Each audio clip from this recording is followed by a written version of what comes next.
Like, I think it was a pretty solid movie. And that on its own is quite an accomplishment for something that seemed to me so experimental, right? So different. I would say that was quite a different cinematographic experience to me. Yeah, I would say that.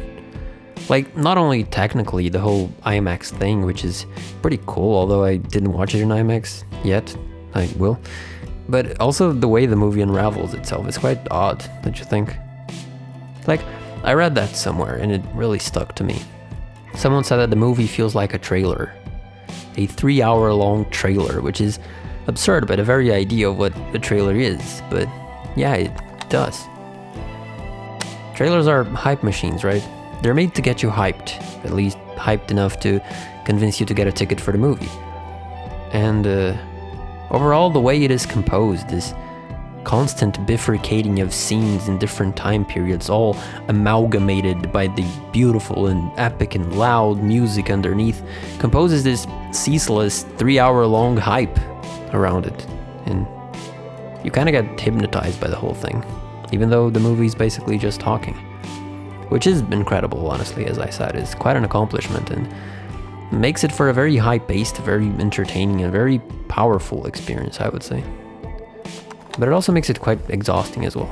This constant state of being pushed against your seat.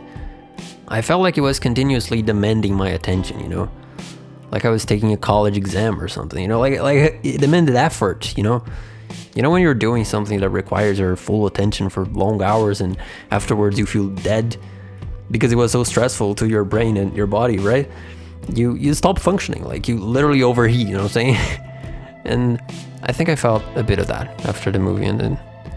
It's interesting because you know Miyazaki, the famous Japanese director, founder of Studio Ghibli and stuff. So I heard him speak once in an interview. The interviewer mentioned this aspect of his movies, which he called gratuitous movement. Like the fact that there's a lot of scenes in his movies where nothing is really happening plot-wise, you know?